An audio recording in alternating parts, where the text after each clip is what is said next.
I had a daughter with my sister's husband, and no one knows. I never planned to hurt her. I never imagined my story would be written in whispers, secrets, and shared silences. But sometimes, life pushes you into places you never wanted to be. And by the time you realize it, it's too late to turn back without destroying everything. My sister and I, we were always inseparable. She was the outgoing one, the one who got all the attention, the praise, the applause. I was the quiet one, the one who listened more than she spoke, the one who went unnoticed until someone needed help. But I never felt jealous, or at least, that's what I believed for years.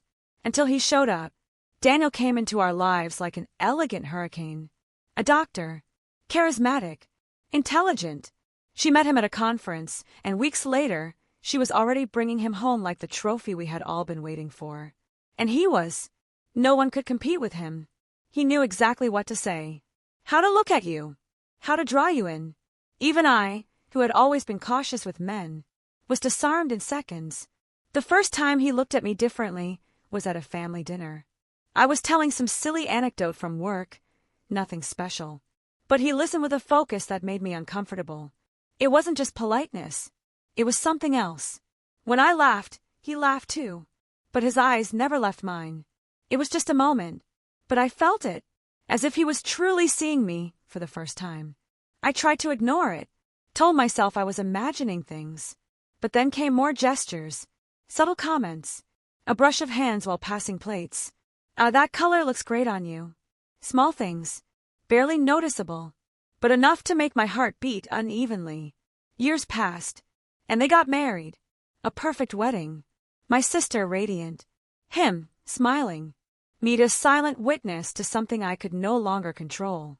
I distanced myself for a while, made up excuses to avoid going to their house too often.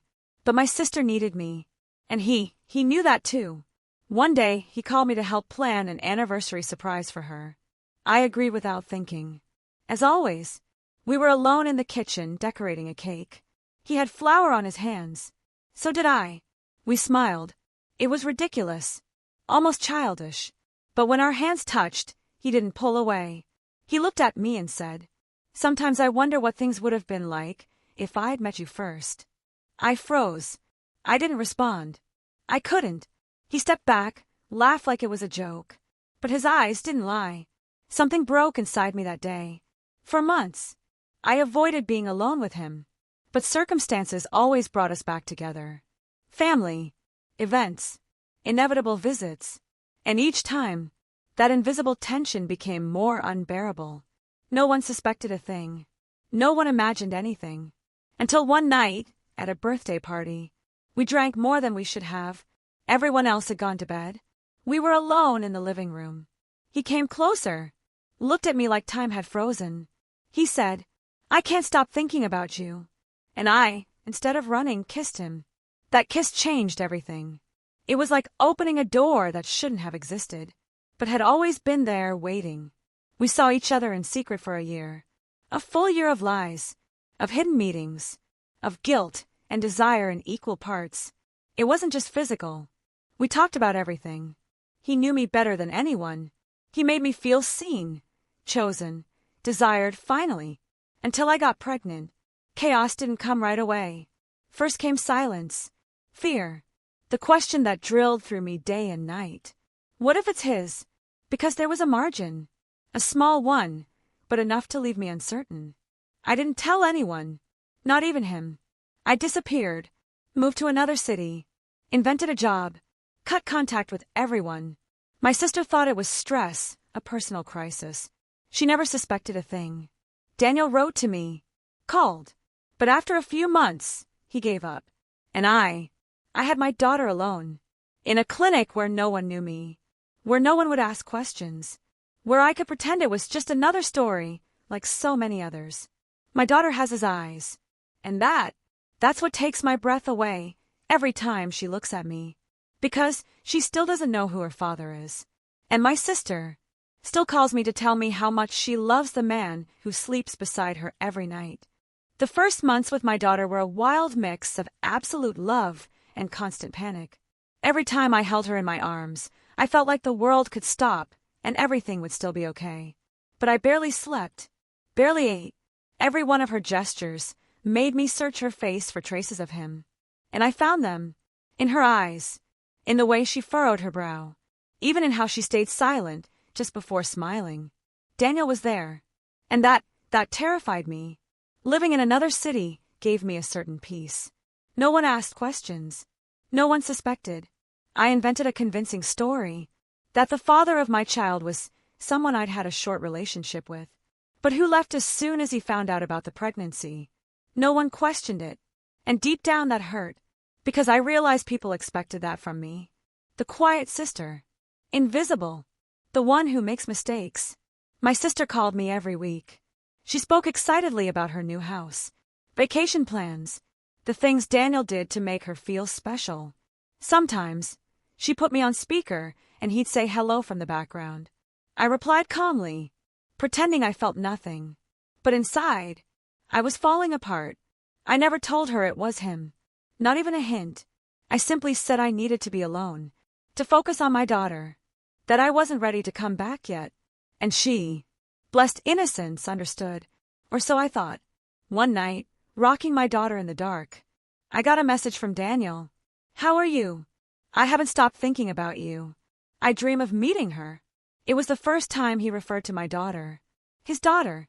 I felt a knot in my stomach. Stared at the screen, frozen. I had no idea how he got my new number. I didn't reply, but he kept trying. For days, he wrote things that tore me apart, that he still loved me, that not a day had passed without regret, that he needed to know if she was his. Finally, one night, I said yes. His reply was instant. I knew from the beginning. We agreed to meet in a park on the outskirts, far from everything. I went alone. My daughter stayed with a neighbor who knew me and didn't ask questions. Daniel showed up with the same look that had once stolen my breath. But now, there was something different. Guilt, fear, longing. I watched him break. Literally. When I showed him a photo of the baby, his eyes filled with tears. He hugged me. Not like a lover, like a lost man. And in that moment, I knew things were about to get even more complicated. He tried to hug me again. I stopped him. I told him it was no longer possible, that there was no solution here, that what we had been a mistake, a chasm disguised as love, but he wouldn't accept it. He said he could leave my sister, that we could start over, that none of this had been in vain. I told him neither of us deserved that child, if we couldn't protect her from the chaos we'd created. He looked at me like he didn't recognize me, and I left him standing there, with the photo in his hand, trembling.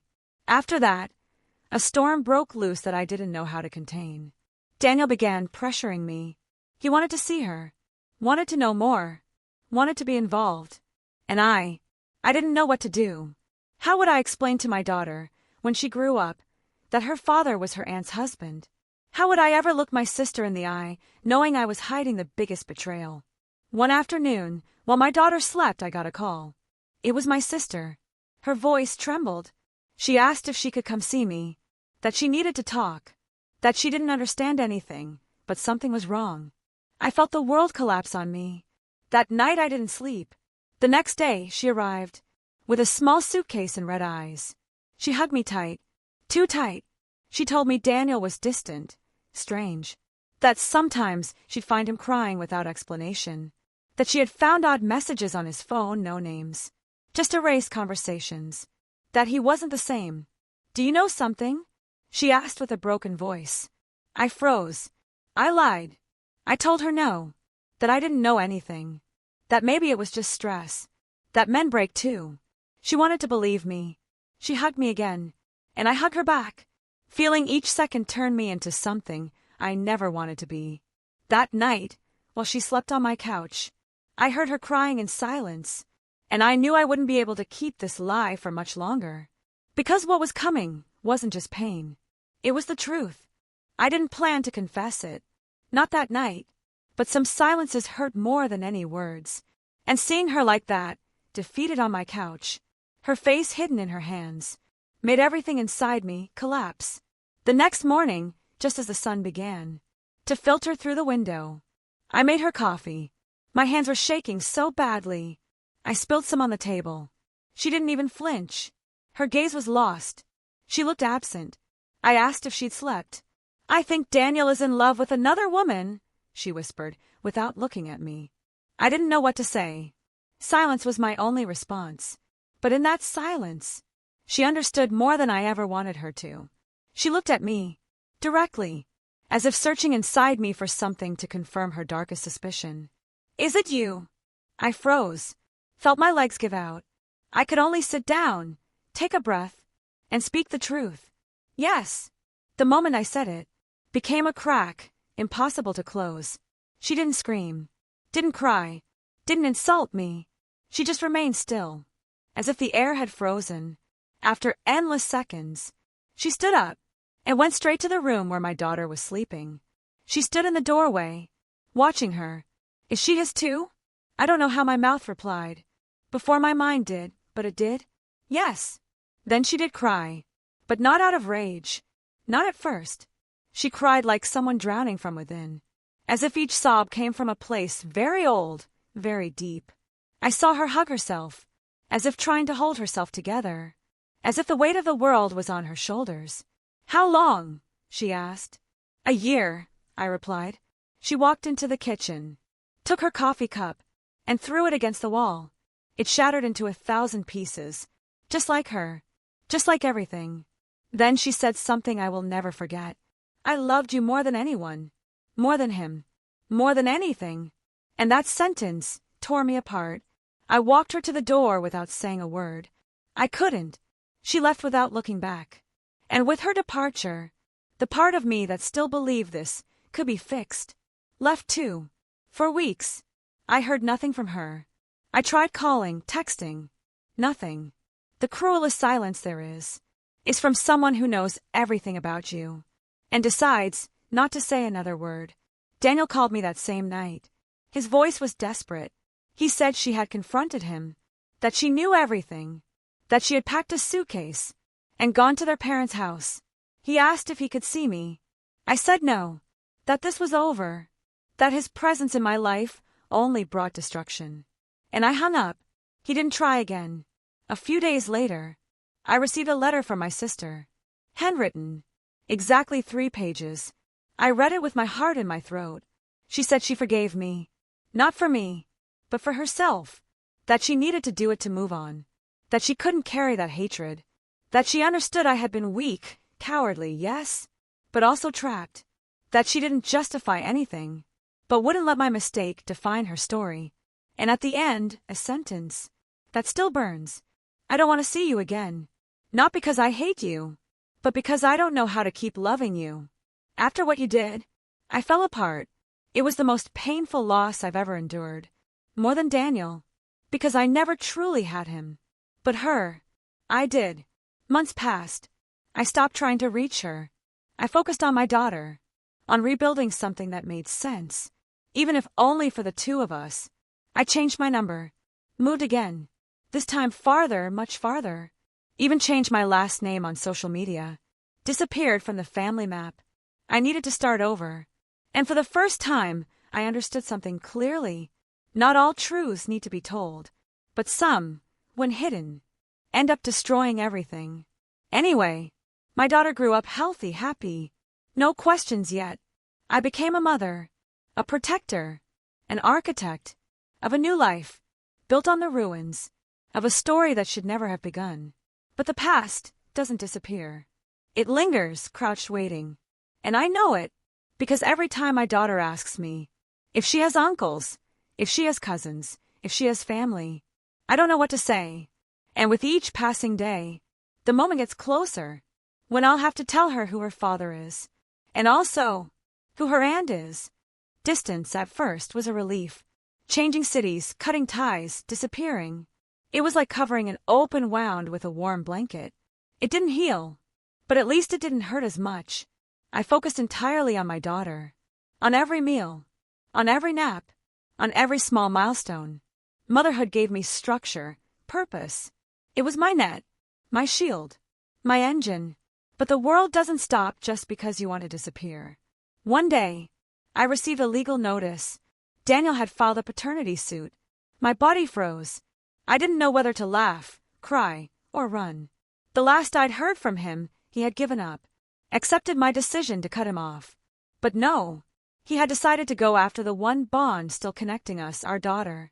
I resisted, but I couldn't avoid the inevitable. I knew he had the right, and even though fear consumed me, I knew I couldn't deny him without legal consequences. So I agreed to the DNA test. Not for him, for her.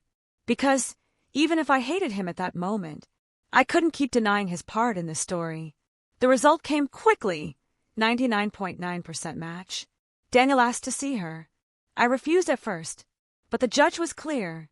If there was no major reason to stop it, he had the right to visits, to be in her life.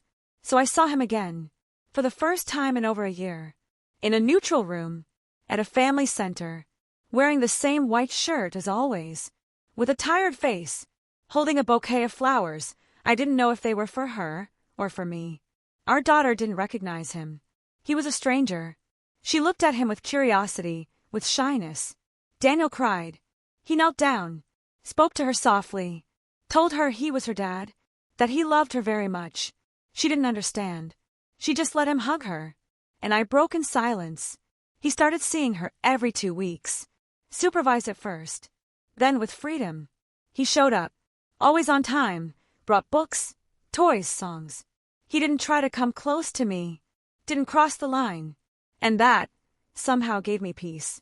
One afternoon, while he played with her at the park, I got a message from my sister. Short, cold, painful. I know everything. He told me. I lost my breath. Then silence. Days went by with no more contact. Until one morning, she waited for me at the door of the family center. Alone, with swollen eyes, and an expression I couldn't read. I'm not here to fight, she said. I came to tell you that it doesn't hurt anymore. I believed her, not because of her words, but because of her eyes. There was a new calm in them, a kind of serene resignation. I left him, she continued, not because of you two, for me, because I realized staying with him was staying trapped in a lie, because even though what you did hurt, what hurt more was what he turned me into while I loved him. I stayed silent. She stepped closer, looked at the little girl playing, and said, It's not her fault, and I don't hate her, but I won't be part of her life. I can't. I don't have that strength. Don't ask me to love her. I can't invent feelings I don't have. And she left. And in that moment, I understood everything. The real consequences aren't always scandals or revenge. Sometimes they're silent resignations, soft disappearances, decisions with no way back. Daniel, for his part, kept seeing our daughter. Sometimes he seemed like he wanted to redeem himself, be the best father in the world. But I no longer saw him the same way. There was something broken between us that neither time nor regret could repair. Our relationship was reduced to logistical messages, precise exchanges, no emotions, just enough, just necessary. Meanwhile, I rebuilt my world. I went back to working from home, reconnected with old friends. Cautiously, I didn't tell the whole story to anyone, just fragments, not out of shame, but because I learned that some truths belong only to you. I grew strong, more firm, more clear, not better, not redeemed, but awake. One night, my daughter came over and asked, Do you have grandparents? I told her yes, that they were far away, that maybe one day she'd meet them, if she wanted to. I didn't mention my sister.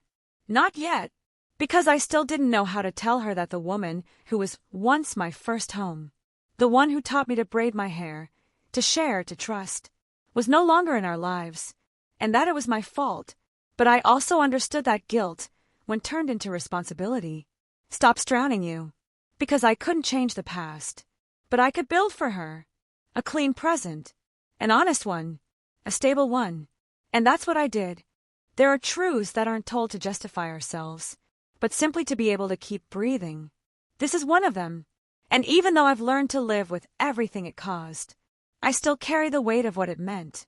My daughter is now 6 years old. She's brilliant, curious, strong. She asks everything.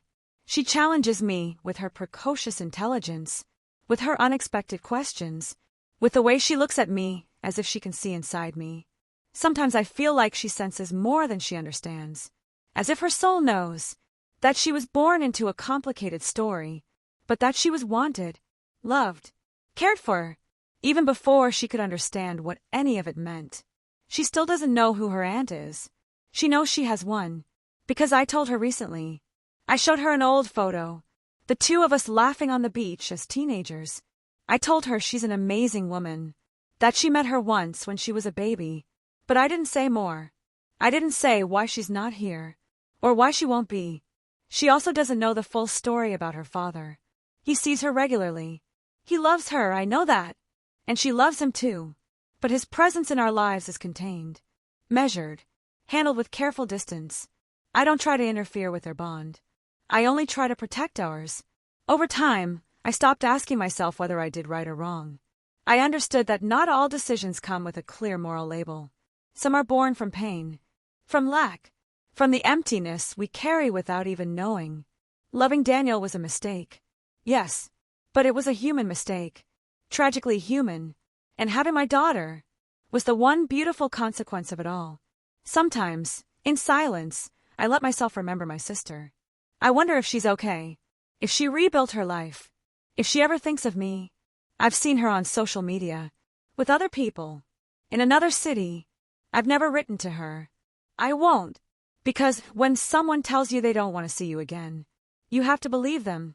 But I still love her, and that's something I don't know if I'll ever be able to tell her without breaking her again. I became a mother at the most chaotic time in my life, and still, she made me find order. She forced me to grow up, to stop, to take care of myself. I'm no longer the woman who settled for crumbs, who secretly longed for what wasn't hers. Now I know that love without limits isn't always noble. Sometimes it's destructive. Sometimes, loving also means knowing when to walk away. My daughter sometimes asks if she can have a little sister. She smiles at me with that mix of innocence and hope. And I imagine what it would have been like if everything had been different. If I hadn't betrayed, if I hadn't lied, if I hadn't lost the one person who truly knew me. But I don't stay there, because life isn't what could have been. It's what you do with what's left. Recently, while we were organizing books at home, we found a box of photos. She pointed to one where I'm hugging my sister. Who's she? I froze. She's someone I loved very much, I said. Someone very important. And where is she?